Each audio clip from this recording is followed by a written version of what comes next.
El mensaje de hoy se llama Punto de no retorno. Y ustedes que dirán, ¿qué es eso? ¿No? Ahora les voy a contar cómo surgió este mensaje hace unas semanas. Pero bueno, ahora se los voy a contar. Pero la frase punto de no retorno se originó como un término de la aeronáutica, de los aviones. Y era un término para referirse al punto, al momento del vuelo en el cual el avión ya no puede volver a destino. ¿Por qué? Porque ya no le alcanza el combustible para volver. Digamos, es o vamos, ¿no? Ese es el punto de no retorno. El punto donde el día que llegás al registro civil y pones el gancho, ¿no? Punto de no retorno. No hay vuelta atrás. No, hay muchos puntos de no retorno. Algunos muy buenos, otros no tanto. El punto de no retorno es cuando Dios te muestra en un momento que tenés que dejar un vicio y Dios te da la fuerza y decís, no sé, no tomo más, ¿no? Y lo dejaste ahí y punto de no retorno. Eso es uno bueno porque está bien, te hace bien a tu vida. Pero hay otros puntos de no retorno que no son tan buenos. No, yo no puedo. Me vuelvo. ¿No? Y cuánta gente que dice, no, yo ya, este matrimonio no va más. Puf, punto de no retorno. Entonces, hay puntos de no retorno buenos y malos, pero hoy vamos a ver cómo el punto de no retorno es un tema en el cual vamos a tener que analizar dónde estamos y ver a veces si tenemos que pasar o tenemos que quedarnos. Pero quiero decirles de que la idea central es esta, ¿no? Es el punto en el cual ya no podés volver atrás. Y bueno, y algunos son importantes, por ejemplo, en el avión, de decir, bueno, ya pasamos el punto de no retorno. No, nos volvemos. Te vas a caer, se va a venir abajo. ¿No? Es decir, no vas a poder llegar. Entonces, ¿cuál es el problema del punto de no retorno? Que lo que viene después generalmente es desconocido. Y yo cuando puse el tema del casamiento, de poner la firma, es porque los que hemos pasado por ahí y te casás por primera vez, te da una cosa que decir, en serio, yo no sé cuántos de ustedes, pero yo tenía muchas ganas de salir corriendo. No porque no amase a Lore, no porque no amase hacer eso, pero me daba miedo, porque era algo nuevo para mí. A ver, y nos ha pasado muchas veces en nuestra vida. Por ejemplo, ¿cuántos se acuerdan el primer día de colegio, de la escuela? ¿Cuántos de ustedes lloraron cuando fue el primer día de escuela? Seguramente lloraron, algunos patalearon. Punto de no retorno, ¿no? Y para las mamás también. Tengo un par de amigas docentes y cuentan algunas que algunas mamás no se ven hasta que ven que los hijos lloran. No se van hasta que ven que los hijos lloran, quiere decir. Están en la escuela y los saludan hasta que el nene se pone a llorar. Cuando se pone a llorar, ¡ay, sí me quiere! ¿No? Anda al psicólogo, mamá, por favor. Esa inseguridad, ¿no? Pero bueno, quiero decir, son esas historias y esas cosas. Y hoy quiero contarles una historia de un punto de no retorno del pueblo de Israel. Estaba leyendo las otras semanas, ahí vieron que estuvimos leyendo el libro de Deuteronomio, Josué, lo que están siguiendo el plan de lectura. Y todos los meses ponemos para que se puedan sumar. Así que si te perdiste los meses anteriores, sumate ahí donde arrancamos. Y la historia de Israel cuando estaba llegando a la tierra prometida. Y vamos a leer un poco ahí el texto. Dice Deuteronomio capítulo 1, verso 19 al 21, dice, cuando salimos de Horeb, anduvimos por todo ese desierto grande y terrible que ya han visto. Anduvimos por el camino de los montes amorreos y tal como el Señor nuestro Dios nos lo ordenó, hasta llegar a Cades Barnea. Y aquí es el punto de no retorno, Cades Barnea. Yo cuando sonó porque lo había escuchado un par de veces y me puse a investigar acerca de este lugar, ¿qué es Cades Barnea? Cades Barnea es un oasis. Imagínense, ¿cómo es un oasis? No, un oasis, ¿cómo es? Palmeras, agüita, tal cual, es así. Es un pozo de agua, una lagunita con palmeritas. El oasis es un lugar donde hay, digamos, agua, donde hay... Bueno, y llegaron a ese lugar.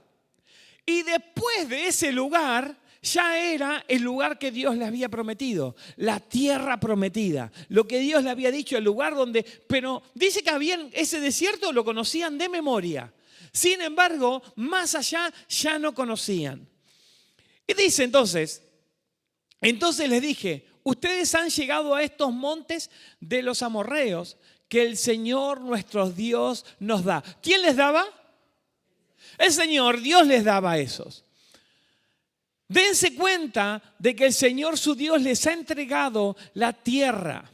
Adelante, tomen posesión de ella conforme a la promesa del Señor, el Dios de sus antepasados. No teman ni desmayen. A veces Dios te pone frente a una situación y te dice, vamos, dale, podés, ¿cómo que no? Yo te estoy diciendo que vas a poder. Si Dios te dice eso, ¿vos qué harías? Menos mal que se quedan callados, porque en realidad la mayoría de las veces Dios te está diciendo que hagas cosas y vos ¿qué haces? Te agarra el miedo o te decís, no es Dios el que me está diciendo. No es Dios el que me está diciendo. Entonces, a ver, Cades Barnea significa final de la frontera o frontera final. Y era el punto de no retorno de Israel. Una vez que ellos pasasen ese lugar, estarían en el nuevo lugar. Después de haber experimentado la liberación de Egipto, pelearon sin pelear contra una gran potencia, contra la potencia más grande de aquella época y los vencieron. Después de experimentar la provisión, Dios les daba de comer, les llovía el pan. ¿No? Es decir, y así todos se quejaban. Cuando quisieron carne, les mandó carne. Dios les daba, los dirigía milagrosamente. Sin embargo, este pueblo eligió dudar. Y en ese momento donde eligieron dudar, no solo marcó su historia, sino que se convierte en una lección para nosotros hoy. ¿Cómo pasa esto? Moisés manda 12 espías. Esto, los jóvenes que estuvieron en el retiro de jóvenes, esta es la primera parte del mensaje que les di a ustedes. Así que escuchen esto y después recuerden lo que hablé. Porque hay una segunda parte que quizás la pedí y que vamos a ver. Moisés envía entonces a 12 espías a reconocer la tierra y volvieron impresionados con la tierra, aunque aterrados por los habitantes de esa tierra. Dijeron, es buenísima, pero nos da miedo. ¿No? Punto de no retorno. Dice así la Biblia, vamos a ver. Sin embargo, ustedes no quisieron ir, sino que se rebelaron al mandato del Señor su Dios. Y en sus tiendas murmuraban y decían, el Señor nos aborrece, por eso nos sacó de Egipto, para entregarnos en manos de los amorreos, para destruirnos. ¿A dónde iremos? Nuestros hermanos nos han descorazonado al decir que esa gente es más alta, más fuerte que nosotros, que sus ciudades son grandes con murallas que llegan hasta el cielo y que además vieron allí a los anaquitas. Los anaquitas eran unos muy altos, decían que eran gigantes, ¿no? Entonces, ¿acá qué ven ustedes? ¿Qué ven en estas declaraciones? Miedo. Miedo, miedo. Y entonces cuando uno tiene miedo, empieza a ver gigantes por todos lados. Cuando uno tiene miedo, empieza a ver problemas por todos lados. No, usted no le cuenta nada, ahí vino Lore, pero que yo le estuve diciendo que anduve a punto de salir novio fugitivo, ¿no? La película era Novia fugitiva, este es novio fugitivo, pero quiere decir miedo, uno ve gigantes. Y si nos llevamos mal después, y si, a ver, hay tantas cosas que decís, ¿y qué si tal cosa? ¿Y qué si tal otra? Y a veces, muchas veces pasa eso, ¿y qué pasa si yo decido entregarle mi vida a Jesucristo? ¿Y qué pasa si vengo y estoy en la escuela y aprendo? ¿Y qué pasa si voy a un grupo y escucho la palabra de Dios? Y muchas personas tienen miedo a eso, y a lo mejor algunos de ustedes, o cuando los invitaron. ¿Y qué pasa si llego a la iglesia y Dios hace algo conmigo? Entiendo de que todas estas decisiones son difíciles y a veces nos pueden dar miedo. Entonces, Dios había demostrado una y otra vez su fidelidad a este pueblo. Con las plagas en Egipto. ¿Cuántas plagas hubieron? A ver. 10, 12, 14. ¿Cuántas? ¿Cuántas plagas? ¿Cuántos mandamientos? 10 mandamientos. ¿Cuántas plagas? No se ponen de acuerdo. ¿Cuántas plagas? Las 7 plagas de Egipto. ¿7, 10 o 12? ¿Cuántos me dicen? Bueno, hay que, a ver, todo esto se los dejo de tarea. Busquen en la Biblia y vayan a leer a ver cuántas plagas hubieron. Igual, las plagas. No solamente eso, sino que cuando salen, Dios los lleva a través del desierto, y cuando llegan se encuentran con el mar Rojo. ¿Y qué hace Dios con el mar Rojo? Estas sí se la saben. ¿Qué hacen? Lo divide en dos, ¿no? Y ahí el otro día hablábamos con Mica, Juaco, que Juan me preguntaba si veían los peces, ¿no? Es decir, ¿y veían los peces cuando pasaban? Y sí, seguramente. Miren qué creativos son los chicos. Y hay que, sí, todo eso.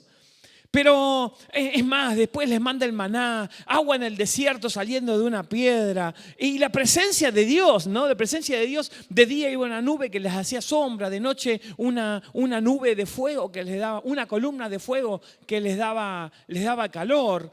Pero esta fragilidad, como este pueblo dudó, no es ajena a nosotros. Nosotros también solemos olvidar lo que Dios ya hizo en nuestras vidas. Y permitimos que la duda apague nuestra fe. Dice, pero yo les dije, no teman, no les tengan miedo a los gigantes, ¿no? Me había quedado con los gigantes. El Señor su Dios va delante de ustedes y Él peleará por ustedes, como antes vieron lo que hizo por ustedes en Egipto. Además, ustedes son testigos de lo que en el desierto y por todo el camino han recorrido. El Señor su Dios los ha traído como un padre que lleva a su hijo de la mano hasta llegar a este lugar. Y en esta versión y esta frase me gustó muchísimo, ¿no? Es Dios como un padre que lleva, una madre que lleva a su hijo de la mano. Ustedes, los que son papás, ¿cuántos son hijos acá? Parece que algunos no, ¿eh? Pero no todos tuvieron a su papá que los lleve de la mano. Eso es verdad. Te digo, un padre dedicado, amoroso, bueno, que lleve, o una madre que lleve a su hijo de la mano, ¿quiere lo bueno o lo malo para su hijo? Lo bueno. Entonces dice Dios, soy como un padre que te lleva de la mano. Entonces, ¿por qué estás dudando tanto? Y Dios te lo dice hoy a vos. ¿Por qué estás dudando tanto de Dios? ¿Por qué estás dudando tanto de lo que Dios sí puede hacer si antes ya lo hizo? Y créele a Dios lo que te dice que Él va a hacer. Entonces, no dudes si Dios te bendijo en el pasado. A ver, yo tengo bendiciones. Y ya les digo, este mensaje es para mí, porque muchas veces yo mismo me pongo a dudar conociendo lo que Dios hizo. El otro día hablábamos con unos hermanos acerca de cómo Dios fue proveedor en nuestra vida en medio del momento más duro económicamente hablando. Cómo Dios ha sido sanador en medio de las enfermedades. Cómo Dios se ha manifestado una y otra y lo sigue haciendo.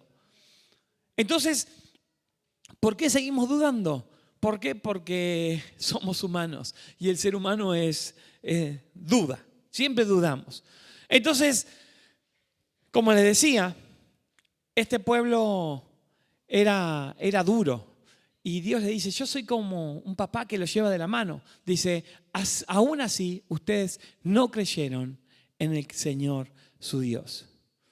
Pero como les decía, somos olvidadizos. Y el rey David dijo, bendice alma mía al Señor y no olvides ninguno de sus beneficios.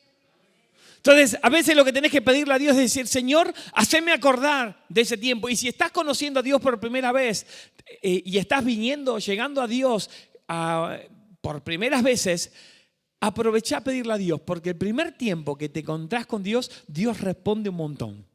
Yo digo, después con el tiempo cuesta, ¿no? Decís, pero Señor, antes me respondías allá, ahora me cuesta más. A veces hay tiempos donde vos orás y parece que no pasa nada. Y no es que no tenga fe, ¿eh? Simplemente Dios sabe quién necesita. Y así que pedile a Dios. Formad tus propias experiencias. No le creas al pastor de que Dios es proveedor porque el pastor te dijo que Dios es proveedor. Cree en un Dios proveedor porque Dios te provee. No le creas al pastor que Dios te dice que Dios te puede dar paz cuando en realidad Dios te da paz, pero se la tenés que pedir. No le creas al pastor que te está diciendo de que Dios te puede sanar cuando Dios te puede sanar a vos. No creas, no busques mi testimonio es muy lindo, pero a vos no te sirve, a vos te sirve el testimonio propio que vos tengas. Lo que pasa es que a veces vas a tener que tomar decisiones de seguir a Jesucristo. Dice, si alguno quiere ser mi discípulo, dijo Jesús, tome su cruz. Cada día, todos los días toma. Y no dice tome mi cruz, tome su cruz. ¿Cuál es tu cruz? No mire a tu esposo o a tu esposa, porque no, eso no es. Tu cruz es tu pecado, vos mismo. Hay que mirarse en el espejo para mirar dónde está la cruz. No, ahí está tu cruz.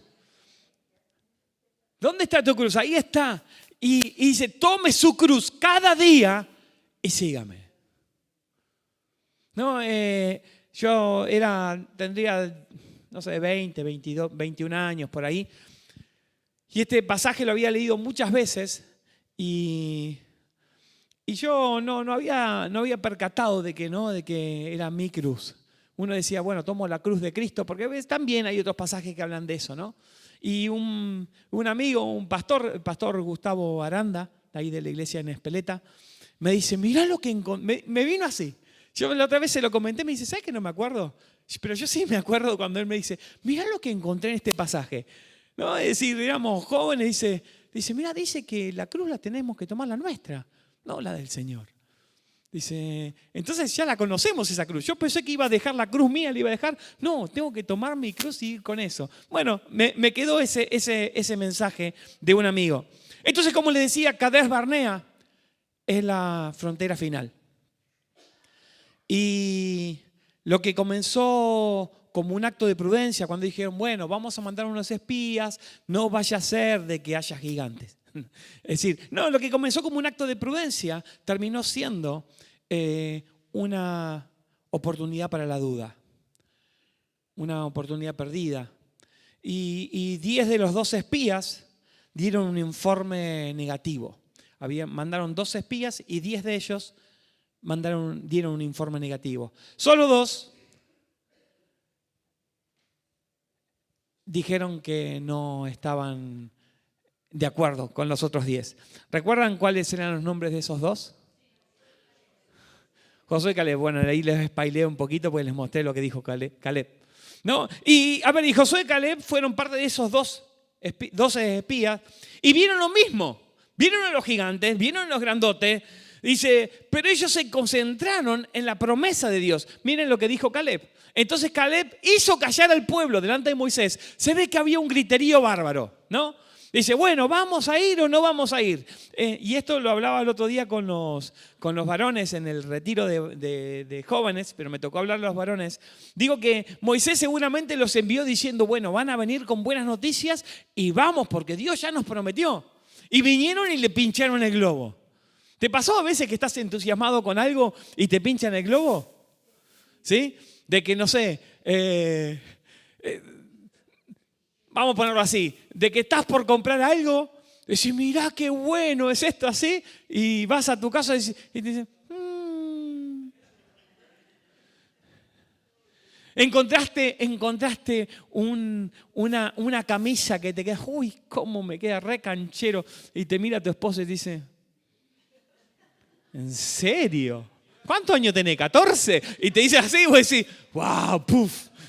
No, digo por decir algo así. Ni que decir de que te va a comprar un auto y lleva al mecánico y te dice, no, no. ¿No? Y te dicen cosas así, y bueno, y vos te quedás tirado ahí en eso. Pero Caleb no se concentró en lo que lo dijeron los demás, sino en lo que Dios les había prometido. Y dijo, subamos. Dice, Caleb hizo callar al pueblo. Delante de Moisés estaban todos a los gritos, todo así. ¡Cállense! Imagínense, ¿no? Y habló y dijo, subamos enseguida y tomemos posesión de ella, porque sin duda prevaleceremos contra ella. No, Caleb quería ir ya mismo. Y de hecho después lo vemos, Caleb ya tenía 80 años y con 80 años le dijo, estoy fuerte todavía, dame que voy a ir a pelear. No, era aguerrido, era un roble lo que decimos. La fe no niega las dificultades. Yo no digo que no tengas problemas. Yo no digo que no estés enfermo. Yo no digo que no tengas problemas económicos. Yo no digo que no tengas depresión. Yo no digo que no tengas problemas en tu matrimonio. Yo no digo que no tengas problemas con el pecado. No lo digo eso. Lo que sí digo es de que el poder de Dios puede vencer cualquier obstáculo. El poder de Dios puede vencer cualquier obstáculo. Entonces, tus problemas son tus problemas. Tu cruz, ¿te acordás? Que dijimos, toma tu cruz. Tus problemas son tus obstáculos. Pero el poder de Dios puede vencer cualquier obstáculo. Y hoy, y ya con esto casi estamos terminando, estamos hablando de los momentos en la vida en los cuales parece que ya no tenés alternativas. Que ya no te quedan opciones, que te sentís que no podés avanzar, que te sentís con miedo. Y en esos momentos hay que tomar decisiones. Y es bueno que cuando vas a tomar decisiones te hagas preguntas. ¿No? Porque a veces, ¿les pasó a veces tomar decisiones sin pensarlas? Y que salieron algunas bien, porque no las pensaste. Y muchas mal. ¿No? Sí, voy. ¿No? Y no funciona muy bien generalmente eso. Entonces, lo primero que vas a preguntar es decirle a Dios, preguntarle a Dios, ¿qué hago? ¿No? ¿Qué hago? La segunda pregunta que debería hacer, ¿Dios aprueba esto que estoy por hacer? ¿Qué piensa Dios de esto? Digo porque cuando ponemos esa pregunta, muchas veces automáticamente se desactiva lo que estamos queriendo hacer. ¿No? ¿Qué opina Dios de esto? ¿Y cómo sabes lo que opina Dios? ¿Cómo te enterás de lo que Dios opina? ¿En dónde? Leyendo la Biblia. A ver, cualquier decisión que tengas que tomar, tenés que fijarte qué dice la Biblia acerca de eso. Estás hace un montón sin trabajo. Vienen, te ofrecen un trabajo. ¿No? ¿Tengo que aceptar el trabajo o no? ¿Dios quiere que acepte ese trabajo? ¿Qué opinan? ¿Qué dice la Biblia? La Biblia dice, hay un pasaje medio duro que dice, el que no trabaja que no coma. Pero dice, si vas al Génesis, Dios puso al hombre en el jardín para que lo trabaje. Dios nos hizo para que podamos trabajar y trabajar es una bendición. Digo porque no quise meterme en otro tema. Pero no sé, yo no voy a meterme en cada circunstancia, en cada familia, cada cosa es distinta. Pero ¿qué quiere Dios acerca de la familia? ¿Quiere que se separen? No. Dijo Jesucristo, no separe Dios, no separe el hombre lo que Dios unió. ¿Ok? Entonces, es así de fácil. No tenés que andar pensando, buscar lo que dice Dios al respecto. No, entonces, la pregunta era, ¿no? ¿Qué hago? Segundo, ¿es de Dios lo que estoy viendo? ¿Es de Dios lo que voy a hacer? ¿Dios está aprobando este paso? Y la tercera pregunta que haría ahí es, ¿puedo hacerle caso a mis sentimientos? Digo, porque a veces tus sentimientos no te van a llevar por la mejor respuesta. Yo diría que ninguna decisión se tiene que tomar en base a los sentimientos. Ni aún casarte. Yo entiendo que está el enamoramiento y todo eso, pero he visto matrimonios fracasar porque se casaron solamente en base a los sentimientos. Yo cuando me enamoré de mi esposa, digo, voy a hablar de esto porque así no me meto en problemas con nadie. Digo, pero cuando me enamoré de mi esposa, cuando me enamoré de Lore, a mí me enamoró la persona y me enamoró sus ideas también.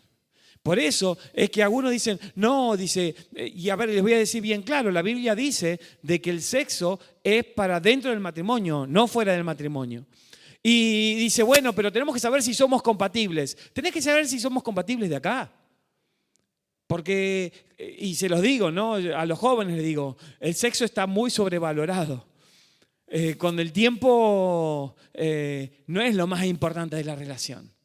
Lo más importante de la relación pasa por acá, por el corazón. Pasa por lo que te pasa acá adentro.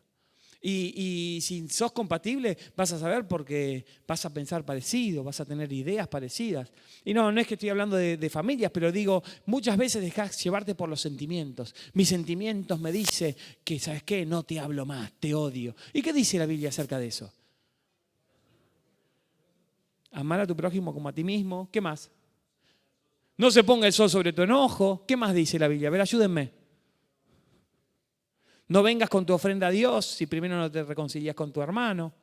¿Qué más? Airaos, pero no pequéis. Te la sabes toda.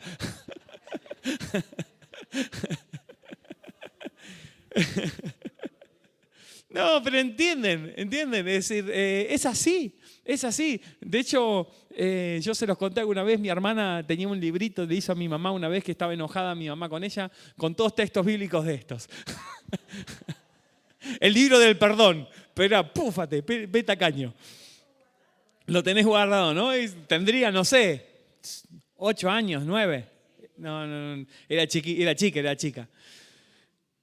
El punto de no retorno, como les dije, puede ser algo bueno o algo malo. Pero ese es el punto que nos puede llevar a una bendición o a la derrota. Y todo depende de las circunstancias. Y hay errores comunes que nos llevan acá a tomar malas decisiones. Primero, algunos cuestionan la dirección de Dios en vez de obedecerla. Y ahí sí es donde uno tiene que basarse en las personas que tienen más experiencia que uno. A veces uno cree que se las sabe todas y alguien que está hace más tiempo, que conoce más, te dice no, por ahí no. Y hay algunos que después terminan, no sé, se enojan. ¿Por qué me dijo que no? Por ahí no es. Hay que saber de que la experiencia también nos da el conocimiento de las cosas que son. ¿Y cómo nos damos cuenta? Por los frutos. Por los frutos. Si algo funciona, tiene buenos frutos. Y si algo no funciona, tiene malos frutos. Entonces, las decisiones se pueden basar ahí y por eso, además de pedirle dirección a Dios, tenemos que buscar a alguien de confianza que nos pueda hablar y alguien que conozca a Dios para saber si lo que estoy haciendo está bien o mal. ¿Entienden? No es tan difícil tomar buenas decisiones, solamente de que a veces hay que prestar atención. No a veces, siempre hay que prestar atención. Entonces, el otro punto, ya lo dijimos, pero es, no podemos no tomar decisiones que no estén basadas en la palabra de Dios y que estén basadas en lo que siento.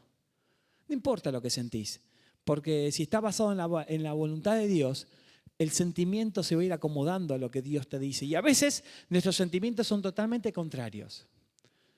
Y yo no te digo que está mal que sientas lo que sientas. A lo mejor algunos de ustedes hoy están enojados con alguien, con algo. Y tienen razón. No, porque le hicieron algo malo.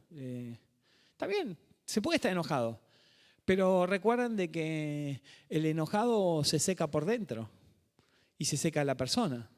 Mientras el otro parece que está feliz, no le pasa nada. Por eso es que perdonamos, no porque el otro queremos que ande bien. Perdonamos porque no nos queremos secar por dentro.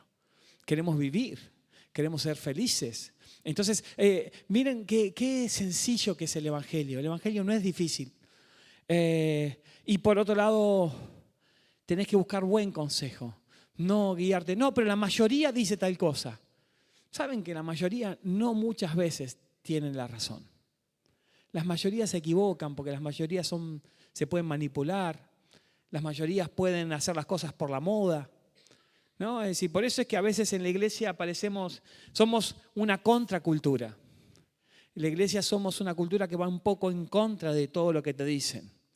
En contra del materialismo, pese a que necesitamos las cosas, queremos tener las cosas, pero nuestra vida no está dirigida por el materialismo. En contra del pecado. ¿Por qué? Porque el pecado destruye la humanidad. Y por último, cuando olvidamos las promesas que Dios nos hizo y olvidamos los milagros del pasado, eso también nos lleva a tomar decisiones correctas. Así que yo les invito a que se pongan de pie. Y saben que todos tenemos, sí, pasen los músicos por favor, todos tenemos esos momentos Cades Barnea, de no retorno, donde debemos decidir si confiamos en lo que Dios nos dice o nos pegamos la vuelta.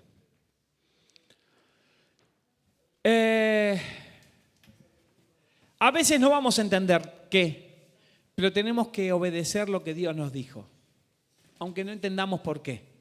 Si la Biblia te dice que tomes ese camino, tómalo. Si alguien con más experiencia en el camino de Dios te dice, no, vení, vamos por acá, tómalo. Las bendiciones de Dios están en la obediencia ciegamente a lo que Dios te dice. Y la historia esta de Cades Barnea nos advierte acerca del peligro de dejarte llevar solamente por tu impresión y no haber escuchado a Dios. Entonces, si estás en una época de toma de decisiones, vamos a orar para que Dios te ayude a tomar buenas decisiones. Todos estamos tomando decisiones. Y yo creo que es bueno saber que las decisiones se toman en Dios. Y esas decisiones, cuando se toman en Dios, te llevan a un futuro de felicidad. Nadie quiere que estés sufriendo, nadie quiere que la pases mal. Dios no quiere que pases mal.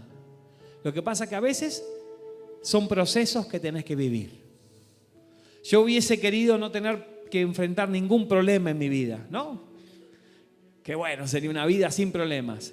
Pero ¿saben qué? Sería bastante tonto. Porque no hubiese aprendido nada. ¿Vieron que cuando uno está en la escuela, qué le dan para resolver? Problemas. El Señor te pone en la vida, en esta escuela, ¿qué te da para resolver? Problemas. Yo quiero sacarme un 10. Quiero que el Señor un día me diga, bien, no hiciste mucho, pero lo que hiciste lo hiciste bien. Entra en el gozo de tu Señor, ¿no? Así que vamos a orar y luego vamos a abrir este altar para todos aquellos que están tomando decisiones. Que sean las decisiones de Dios y no tus decisiones. Para aquellos que tengan que pedir que Dios les hable una vez más, que sea Dios hablando y no nosotros imaginando. ¿Oramos?